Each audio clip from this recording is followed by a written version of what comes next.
साथियों, मैं वजीर डांडा, जिला अध्यक्ष आम आदमी पार्टी। साथियों, कल करनाल में पूरे हरियाणा प्रदेश से आम आदमी पार्टी के सभी कार्यकर्ता और पदाधिकारियों ने हरियाणा के युवाओं के पक्ष में, हरियाणा के युवाओं की आवाज़ उठाने का काम किया। हरियाणा में 9.5 साल से खट्टर सरकार है। 9.5 साल में खट्टर सरकार ने हरियाणा को बेरोजगारी में नंबर 1 बना दिया है। साथियों, रोजगार देने के बजाय जब युवा रोजगार मांग रहे हैं तो उनको कह रही है कि आप इजराइल चले जाओ युद्ध क्षेत्र में हमारे नौजवानों को मरने के लिए। आम आदमी पार्टी आंदोलन से निकली हुई पार्टी है और कल हमारे ऊपर पुलिस ने, जब हम शांतिपूर्ण प्रदर्शन कर रहे थे, लाठियां भांजने का काम किया। हमारे को धक्का मुक्की की, हमारे को डिटेन किया गया। परंतु मैं हरियाणा सरकार को चुनौती देता हूं कि आप जितना भी आम आदमी पार्टी के कार्यकर्ता और पदाधिकारी को दबाने का काम करोगे, वो उतना ही निखर कर आएगा। हरियाणा के युवाओं की वो आवाज़ बुलंद करने से रोक नहीं सकते आप उनको। क्यों? फिर मैं कह रहा हूँ कि आम आदमी पार्टी जो है आंदोलन से निकली हुई पार्टी है, किसी के बाप की बकौती नहीं है, किसी पार्टी से निकली हुई नहीं है। वो एक आंदोलनकारियों की पार्टी है, वो पढ़े लिखे युवा नौजवानों की पार्टी है। वो हरियाणा के युवाओं की जो है आवाज़ को बुलंद करते रहेंगे, वो कभी भी पीछे नहीं हटेंगे। कल उसी कड़ी में हम कल जिला स्तर पर हरियाणा के प्रत्येक जिले में फिर बेरोजगारी को लेकर युवाओं की आवाज़ को बुलंद करने के लिए कल फिर हमारा जिला स्तर पर प्रदर्शन होगा। कल ठीक 11 बजे हम जींद में पुराने बस स्टैंड पर इकट्ठे होकर हरियाणा के युवाओं की आवाज़ बुलंद करने का काम करेंगे और इस निकम्मी बहरी सरकार को जगाने की कोशिश करेंगे। या तो ये सरकार जाग जाए, हरियाणा के युवाओं को जो 2 लाख स्वीकृत पद खाली पड़े हुए हैं उनको भरने का काम करे और युवाओं को रोजगार देने का काम करे। अन्यथा कुर्सी छोड़े, आम आदमी आ रहा है। 2024 में आम आदमी पार्टी की हरियाणा में सरकार होगी और सरकार बनते ही पहली कलम से हम युवाओं को रोजगार देने का काम करेंगे, महंगाई को कम करने का बात करेंगे। हम सबसे पहले अच्छे स्कूल बनाएंगे, अच्छे हॉस्पिटल्स बनाएंगे, सुरक्षा हम मुहैया कराएंगे। चाहे मान सम्मान की बात हो, महिलाओं के मान सम्मान की बात हो, चाहे हमारे सैनिकों के मान सम्मान की बात हो। पंजाब और दिल्ली की तर्ज पे जैसे हमने हमारे फौजियों को मान सम्मान देने की बात की है, अग्निवीरों को भी हमने शहीद का दर्जा दिया है और प्रत्येक शहीद को हमने 1 करोड़ सम्मान राशि देने का काम किया है। उसी प्रकार हरियाणा में भी ये अच्छे काम हम करेंगे। हमें कोई नहीं रोक सकता, चाहे जितना मर्जी ये तानाशाही सरकार जोर लगा ले। चंडीगढ़ जैसा मामला इनका ऊपर आ गया है, जनता के सामने, पूरे हिंदुस्तान के सामने इनके चोरी का जो चेहरा है, इनका वोट चोर जो है, ये जो MLA को तोड़ने का काम करते हैं, दबाने का काम करते हैं, वोट चोरी करने का काम करते हैं, इनका चेहरा जो है वो साफ हो चुका है हिंदुस्तान के सामने। और अब समय जो है वो क्रांतिकारी लोगों का समय होगा, आंदोलनकारी जो युवा नेता हैं उनका समय आ गया, आम आदमी का समय होगा, आम आदमी पार्टी का होगा। अब कल पूरे जोर शोर से जींद में प्रदर्शन होगा। आगे मैं चाहूँगा कि हमारी महिला की प्रदेश अध्यक्ष डॉक्टर रजनीश जी हैं, मेरे साथ हमारे मीडिया इंचार्ज डॉक्टर जो हमारे गणेश कौशिक जी हैं। अब मैं चाहूँगा कि हमारी मैडम जो है इस बात पर विषय पर बात करें। देखिए, अभी जैसे हमारे जिलाध्यक्ष वजीर डांडा जी ने बताया कि हरियाणा बेरोज़गारी में नंबर 1 हो चुका है और इसी वजह से हम जो युवा है वो दर दर की ठोकरें खा रहा है, नशे की गर्त में जा रहा है, अपराध की तरफ बढ़ रहा है। और अगर हम जींद की, सिर्फ जींद की भी बात करते हैं तो आप देखिए जींद में जगह जगह पे, छोटे छोटे मोहल्लों में, गलियों में नशे का कारोबार इतना बढ़ चुका है कि उसकी वजह से चोरियां इतनी हो रही हैं। और अगर ये तो युवाओं की बात है, और महिलाओं की अगर हम बात करते हैं तो महिलाओं के रोज़गार की तो कल्पना हम कहाँ से कर सकते हैं जब हमारे युवाओं के पास ही रोज़गार नहीं है। मैं एक महिला होने के नाते आप सभी पत्रकार बंधुओं और छायाकार बंधुओं को एक चीज़ शेयर करना चाहूँगी कि जब एक महिला होती है, जब वो माँ होती है, बहन होती है, वो सबसे ज़्यादा जो चिंतित होती है, शुरू में जब बच्चा छोटा होता है तो उस बच्चे की शिक्षा के लिए चिंतित होती है, और जैसे ही जब बच्चा पढ़ लिख के बड़ा हो जाता है तो सबसे ज़्यादा वो चिंतित अपने बच्चे के रोज़गार के लिए होती है। तो हरियाणा की जो 50% जनसंख्या महिलाओं की है, महिलाएं इस समय बहुत दुखी हैं, बहुत परेशान हैं। अगर हम जहाँ भी जाते हैं पूरे हरियाणा में, मैं महिला प्रदेश अध्यक्ष होने के नाते जिस भी हलके में जाती हूँ तो महिलाओं की एक ही बात होती है कि किसी तरह हमारे बच्चों को रोज़गार मुहैया कराया जाए। तो इन महिलाओं से और पूरे प्रदेश की महिलाओं से हमारा वादा है कि ये खट्टर सरकार आपके लिए कुछ नहीं करने वाली है, क्योंकि माननीय मुख्यमंत्री जी जब एक महिला रोजगार मांगती है तो उसको रोजगार के नाम पे चंद्रयान पे बिठा के चांद पे भेजने की बात करते हैं। तो ये रोजगार कहाँ से देंगे? इनके बस की ही बात नहीं है। रोजगार सिर्फ और सिर्फ अरविंद केजरीवाल जी को देना आता है, और पंजाब में सरकार आते ही मुख्यमंत्री भगवंत मान जी को देने आता है।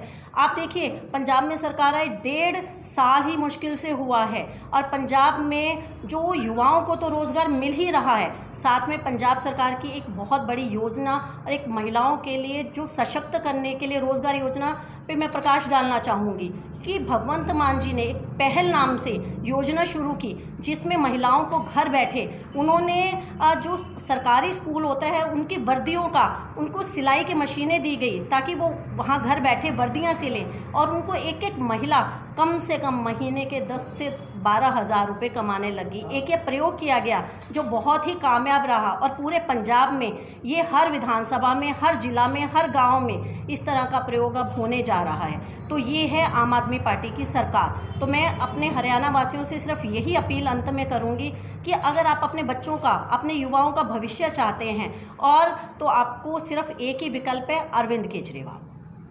अब मैं चाहूँगा कि थोड़ा सा सरकार रोजगार दे रही है, कल भर्तियाँ निकली उसमें बच्चों को लगे, ग्रामीण हासिल की बात की जाए तो जनवरी 2023 में माननीय मुख्यमंत्री मनोहर लाल खट्टर जी ने एक बयान दिया था कि हम 23 में 50,000 युवाओं को रोज़गार दें। मैं खट्टर से पूरी ईमानदार से कहता हूँ कि परमानेंट जॉब की 1,000 की लिस्ट दे दें। हमें राजनीति करने की ज़रूरत है। 1,000 ज़्यादा नहीं है। जितने भी बच्चों को थोड़ा बहुत रोज़गार मिला होगा वो कौशल के माध्यम से, जो बच्चा 70-80 हज़ार रुपये का डिजर्व करता है, लेक्चरर प्रोफेसर है, उनको 18-18 हज़ार रुपये में उनसे काम ले रहे हैं। ये रोज़गार, कौशल रोज़गार के नाम पर युवाओं के साथ धोखा हो रहा है, और वहाँ भी करप्शन के मामले इनको मिले हैं। काफ़ी अफसर इनके खुद पकड़े गए हैं कि कौशल रोज़गार में गलत तरीके से बच्चों का नाम निकाल कर गलत तरीके से रोज़गार दिया गया, वहाँ भी करप्शन है। इन्होंने जितने भी पेपर लिए 9-9.5 साल में 30 बार इनके जो है पेपर लिया, 30 बार ही पेपर आउट हुआ, 30 बार ही पेपर कोर्ट में लटका हुआ है। आज भी कोर्ट में जो है वो पेंडिंग है। कोई रोज़गार के नाम पर युवाओं के साथ केवल हरियाणा सरकार ने मजाक किया और कुछ नहीं किया, केवल मजाक करने का काम किया। रोज़गार इनके बस की बात नहीं है। क्यों? क्योंकि ना तो इनकी नीयत है और ना इनके पास नीति है। इनके पास पॉलिसी नहीं, देंगे कहाँ? अनपढ़ों की सरकार है। पीछे आपने शिक्षा मंत्री को देखा होगा कि गिनती नहीं आई, तो ये क्या रोज़गार दे देंगे जिनको शिक्षा मंत्री का गिनती नहीं आई? शिक्षा मंत्री को गिनती नहीं आती, स्वास्थ्य मंत्री मानसिक बीमार लगते हैं। बस ये तो सरकार जैसे तैसे चल रही है, और 2024 में लोगों को समझ आ गई, इनकी छुट्टी कर देंगे। अब मैं चाहूँगा कि हमारे डॉक्टर साहब, मैं डॉक्टर गणेश कौशिक, जींद जिला मीडिया प्रभारी। देखिए, मैं सिर्फ हरियाणा की ही बात नहीं कर रहा हूँ, पूरे देश की बात कर रहा हूँ। आज का जो युवा है वो नौकरी पाने के लिए, रोजगार पाने के लिए संघर्ष की अंतहीन सड़कों पर दौड़ रहा है। हासिल उसे कुछ नहीं होता है। और हरियाणा का जो युवा है वो वास्तव में उसकी तुलना की जा सकती है जो एक बैल जो जुटा हुआ होता है ना, उसमें उससे और हासिल कुछ नहीं होता, सिर्फ उसका पोषण किया जा रहा है। नंबर 1 हरियाणा बन चुका है बेरोजगारी के क्षेत्र में। 28% युवा आज भी बेरोजगार है। हरियाणा में आवश्यकता है अरविंद केजरीवाल जी की नीतियों और उनकी जो प्रोग्राम है उनको लागू करने की। आज आप दिल्ली में देखिए, दिल्ली में बेइंतहा रोजगार के अवसर केजरीवाल जी ने पैदा किए, और तकरीबन जो है, मैं अभी करंट की बात बता रहा हूँ, 2 महीने पहले ही जो है वो तकरीबन 50,000 रोज़गार जो है ना दिल्ली में मुहैया करवाया। इसी तरीके से पंजाब में जब पंजाब गवर्नमेंट आई तो पहली कलम से पंजाब के युवाओं को रोज़गार देने का काम किया, बम्पर रोज़गार दिए गए। तो अरविंद केजरीवाल जी की एक बात है जो वो कहते हैं, आम आदमी पार्टी जो कहती है वो गारंटी के साथ पूरा करती है। और हरियाणा में भी जो है उनकी नीतियों की, उनके प्रोग्राम की परम आवश्यकता है। और जनता जो है वो मुंह बांट करके जो देख रही है, देख रही है कि भाई जो है ना, हम जो रोज़गार जो है वो सिर्फ और सिर्फ आम आदमी पार्टी ही मुहैया करवा सकती है। और आम आदमी पार्टी आम लोगों की दुखों को और तकलीफ़ों को समझती है।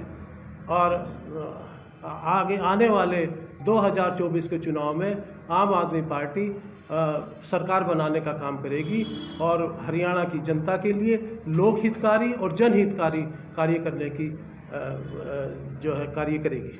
क्या रूपरेखा, कैसे करोगे आप इसको हरियाणा में आम आदमी पार्टी, कैसे मजबूत करोगे? रोजगार के अवसर पैदा करेंगे, रोजगार के अवसर पैदा करेंगे। और ये आम आदमी पार्टी की नीति रही है कि वो देश के युवाओं को, देश के किसानों के लिए और देश के व्यापारियों के लिए और आम आदमी के लिए, उनके लोक हित के लिए और उनकी जन कल्याणकारी नीतियों के लिए आम आदमी पार्टी प्रसिद्ध है। सर, लोग नहीं जुड़ रहे आम आदमी पार्टी से। लोग जुड़ेंगे, आप लोग जो है बिल्कुल जुड़ेंगे, क्योंकि जो है दिल्ली में और पंजाब में कितने बढ़िया कार्य हुए। हरियाणा की धरती आम आदमी नहीं, हरियाणा की जनता भी जो है वो। चलो रोहतास जी, इसका मैं जवाब देता हूँ। आपने कहा रोजगार कैसे करेंगे। सबसे पहले मैंने अभी अपनी बाइट में भी बात रखी थी कि 2 लाख स्वीकृत पद खाली हैं, 70,000 पद केवल शिक्षा विभाग में खाली है। नियत नहीं है, पॉलिसीज नहीं है, विश्वास नहीं है, इनको खुद पर विश्वास नहीं, पेपर लीक हो जाता है, मतलब कि इन्होंने करना नहीं आता। हम आते ही 2 लाख जो स्वीकृत पद खाली है, 2 लाख युवाओं को रोजगार तो सीधा सीधा देंगे। उसके बाद हम प्राइवेट जो उद्योग है, धंधे, उनको प्रोत्साहित करेंगे। पंजाब में हमारे भगवत मान जी मुख्यमंत्री ने कहा है कि आपकी जो भी इंडस्ट्रीज आएगी, किसी भी प्रकार की NOC में कोई बाधा नहीं होगी। मैं बैठा हूँ, तो ईमानदार मुख्यमंत्री जिस दिन होगा, जिस दिन उस क्षेत्र में उद्योग